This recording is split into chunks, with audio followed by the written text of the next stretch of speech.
We've got one of the longest economic expansions on record, and as we've seen, certainly earlier this week, the stock and bond markets are increasingly sounding the alarm over a possible recession. So how does that show up in credit markets? How does that influence the behavior there? Jonathan Lavine is going to help us tackle this question. So Jonathan, economists say that we're getting late in the economic cycle. This expansion has been going on since 2009.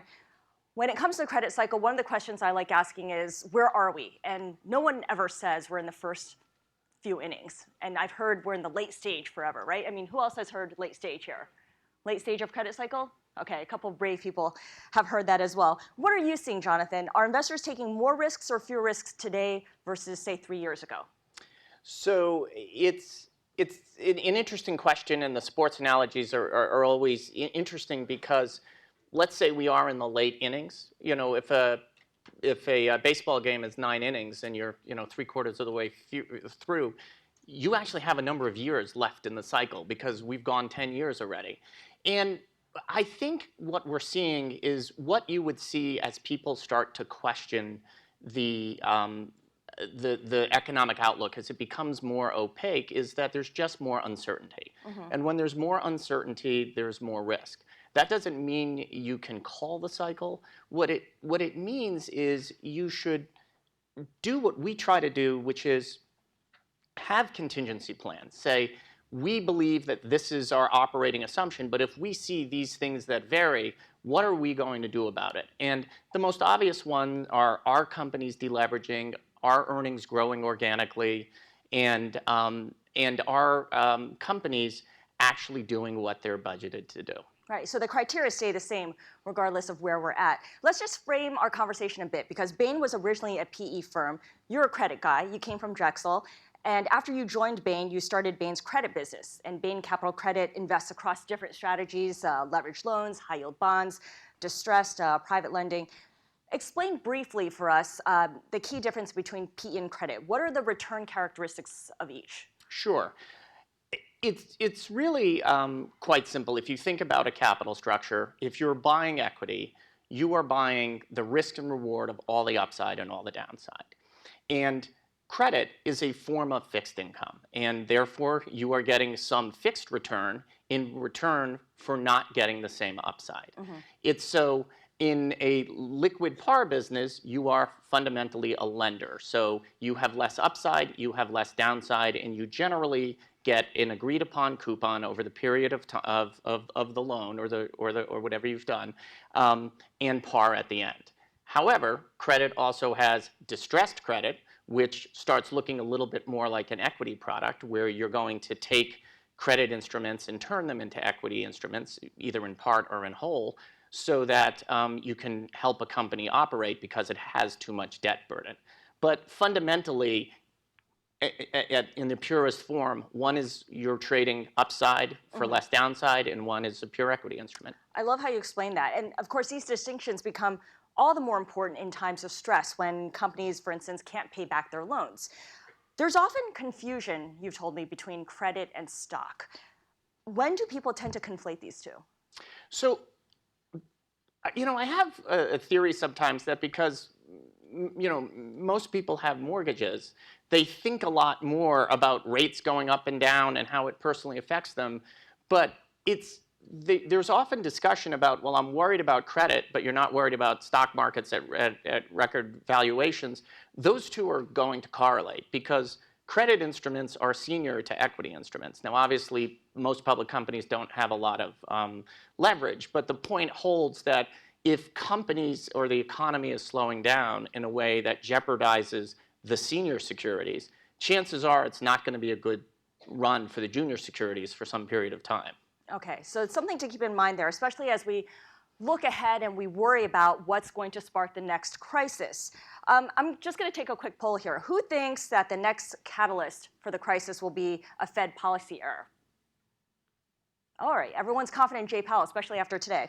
What about a geopolitical black swan, whether it's a stray tweet or a stray attack? Okay, we're seeing some hands. What about leveraged loans? It's kind of become a bad word of late, or it did for a little bit, and it's come back. Okay, one hand. Let's talk about leveraged loans then, for the gentleman in the back over Sure. there. When you look at the growth of leveraged loans, central banks have obviously warned about them, about the rise of these covenant-light loans. These are loans without traditional protections for investors. And some fear that the credit market, which includes leveraged loans, will collapse, like, say, subprime mortgages. How do you answer that? Sure. I hope not, but a couple of things. First of all, it's interesting, no hands went up on Fed policy because 2/3 of all the recessions since World War II have actually been caused by some Fed policy. Some Fed policy either being too slow or too fast in one direction or the other. So Jay Powell's not off the hook. He is not off the hook. He is one of the most important people in the country right now. The second thing, when you think about what bank loans are, that is an amalgamation of all sorts of different types of borrowings different companies do. So different than subprime mortgages, which were very correlated, very speculative, very consumer-oriented, and basically all doing the same thing, right? Over-levering real estate being developed in fast-growing places. The leverage loan market is made up of dozen industries or 24 industries. So the thought that tech companies and retailers and media companies and chemical companies and oil companies are all going to correlate seems unlikely. And if you look at the history of default rates, over the last 20, 30 years, what I think people miss sometimes is they remember the headline number as being reasonably high, but what they don't realize is that is almost always the result of a barbell. The top 2 or 3 industries that default always default at about 2 or 3 times the rate of the rest of the market. And so I think where there could be problems, and I'm always hesitant to use the word bubble, and it's very dramatic, but where there could be defaults and hopefully decent recoveries as companies restructure, would be industry-specific areas, would be areas where people levered companies anticipating growth that doesn't happen, or areas where people are overly optimistic about some sort of business plan. Okay, so it's unlikely that everything will happen at the same time or roll over at the same time. Would roll over and stay that way, I agree. And if you look at what happened in 2008, actually the loan market and the bond market actually recovered fairly quickly. The recoveries were not terrible, and they moved on. All right, so through credit, you're exposed to all these different industries, and you mentioned a couple of them: media, energy, retail. Let's talk about some of them. What's your read on them? What are the specific risks in each of these industries right now, say in the US or outside the US? So if I think about how our analysis has changed over the last 10 or 15 years, one of the key things is that there's just industries in transition, and things that were safe might not be safe, and things that people used to view as speculative, like software, actually many of them have turned into subscription businesses because they have installed bases. So I think what we do when we go industry by industry is think about what is the business paradigm and how is it changing. So retail is obviously an obvious one. Very traditional bricks and mortar retail, very difficult place to lend, very, very difficult recoveries. Mm-hmm. That does not mean that all retailers are bad or all retail concepts are bad. Media, as people were flocking away from television stations and radio stations, our team had done some work recognizing that actually in smaller towns and rural and urban towns where local newspapers don't exist anymore, a lot of people get their news from their local television. And that we've actually done a bunch of lending to TV stations and actually helped buy some where they've done great even as streaming and all those types of things are coming on, because the business model in that part of America is still solid. Mm-hmm. And people had fled it, so there was a shortage of capital. Okay, so they can survive the disruption, the transition that the industry overall is going through. Certainly at the moment. Now, of course, all this depends on your investors' risk profile and their appetite for risk. Talk a little bit about your investor base and how it's changed over the last 5 to 10 years, because the world of credit has grown rapidly during that time. How has it changed? Sure. So I think that one of the biggest positives that came out of '08 is people saw the resilience of the credit markets and that they did recover and that secured loans behave, the security is valuable, and that there's a market to restructure companies.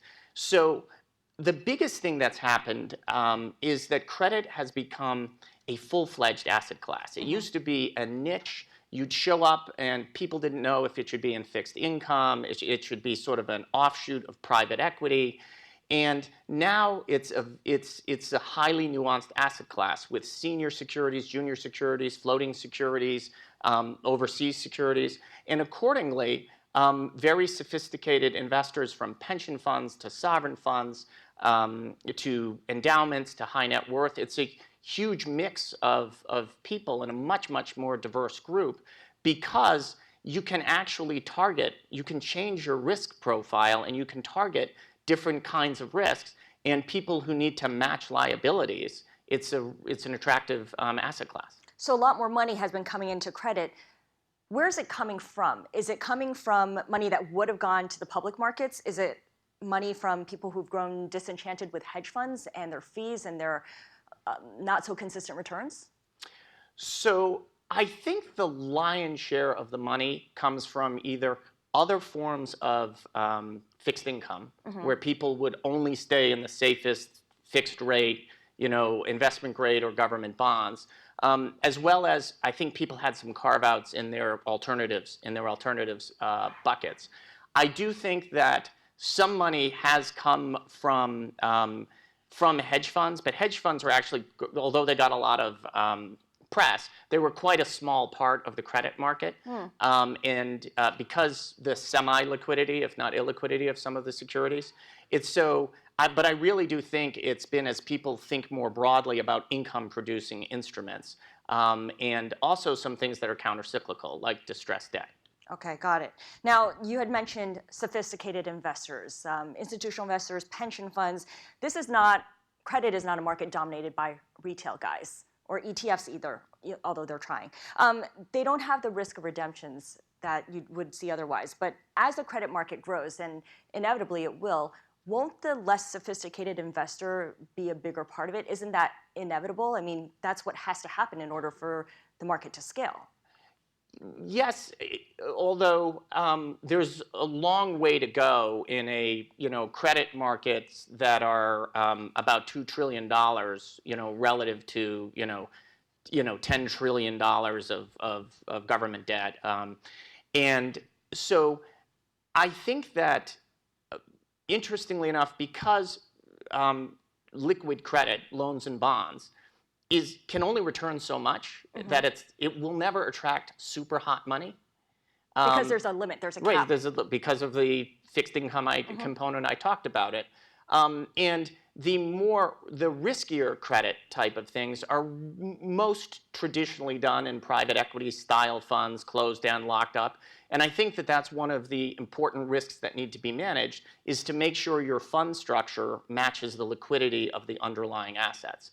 Which is why, for the longest time, the only way you could access credit, sub-investment grade credit, was a high-yield bond fund, because that was liquid, and it was transparent, and it settled quickly. And to really start attracting lots and lots of, I think, retail money, I think you need to see better liquidity in the markets, and I think you probably need a higher interest rate environment. Are we going to get that? One thing I've learned is I never try to predict the rate of interest, but based on the headlines this morning, what we talked about earlier, you should adapt to what you see. It would appear that that's not going to happen for a while. That said, one of the charts I show investors is it shows the direction of interest rates over the last 10 years, and then I overlay the predictions all the way along the way. And not surprisingly, when rates were going down, everyone said they were going to flatten. When rates were flat, everyone said they were going up. And now that as rates went up, everyone said they're going down. So it's not particularly predictive, because if you could predict the direction of interest rates, you'd probably should just do that. Right. So the constant is everyone's wrong. Right. So you recently made headlines, Jonathan, when you pointed out that some private equity firms are taking on too much debt to win deals, and that you see that reflected in the projections that the companies are making to get some deals done. Explain what you mean by that. Sure. And I'm not sure it was big headlines, but in our little world. In this world, it's big headlines. So pro forma adjustments are a common part of any transaction and any financing, but they come in three parts. There's traditional cost savings, merger synergies, things that you can count, you can understand, you can look at. The second thing is things that have to do with some inherent growth within the company. So the business plan itself, if a company is growing very, very quickly, for example, adjusting the leverage based on last year's earnings doesn't make sense. The third one is when people are really stretching. So things that are basically made up. I mean, we looked at a deal where one of the adjustments was uncontracted future run rate revenue. Now, that seems to me to be a fairly, what is it? So revenue you hope you're going to get that you don't have now, and then you're going to run rate it. Right. But we're going to project it out anyway. But we're going to project it out. So when you're making a loan, you have to go through them. No sponsor expects you to take them all. You have to ask yourself, does the sponsor, our private equity group has an entire portfolio team of 100 people who work with companies on business plans and how these things are going to work. Are you looking at sponsors like that? On the second thing, do you understand that there's an amount of lending you're doing that's predicated on growth? And that's a risk you can and cannot take. The third one means you just didn't read the document and you just don't know what's there. Is this something that could blow up into a bigger deal? Could it lead us into a recession if we're not paying close enough attention, all these pro forma or adjustments? I don't think it would lead to a recession. I do think in a recession, companies may not have grown into their capital structures and you could have some lower recoveries. And once again, I think it's going to be sponsor specific and industry specific. And that's what our investors pay us to do, is to pick good companies backed by good sponsors and in good industries. Okay, so you're good at looking at patterns and finding patterns. Where do you see this happening? Where is it most egregious?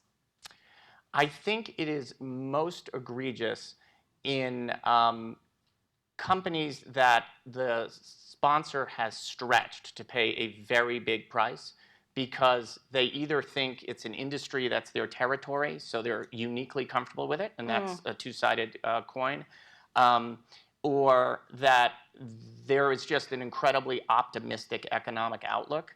Because one of the other comments I made in the article you were commenting about was, we might have a slowdown that's not a recession that people will treat like it's a recession and act like it's a recession because they've financed themselves for perpetual growth. Okay. But if that happens, we have a Federal Reserve that'll come in and support the economy. So actually, they'll lower rates and maybe things can go on for a little bit longer.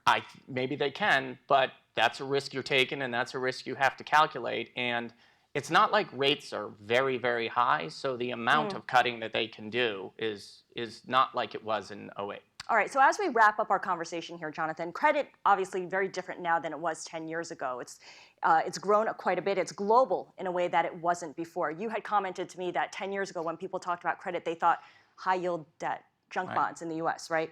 How well understood is the fact that it's grown so much bigger and it's got tentacles everywhere? And what kind of opportunities does it create?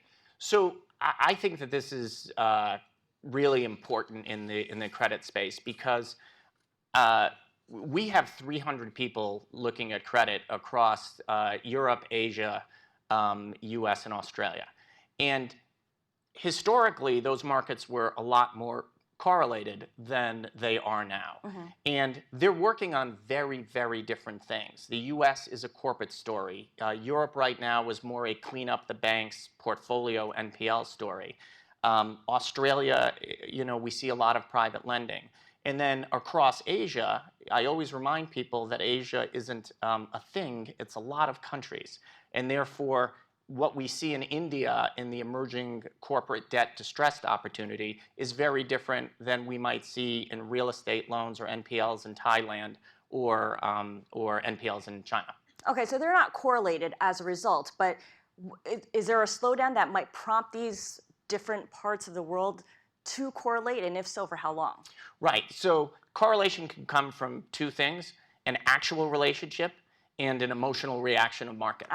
And it is the second one that creates the opportunity, because there is some correlation in the global economy, but I think that a leasing company in Greece and a salt company in India don't have that much correlation, and figuring out how to be able to cover those across the globe makes all the difference. Jonathan Lavine, he is co-managing partner at Bain Capital and CIO of Bain Capital Credit. Thank you. Thank you.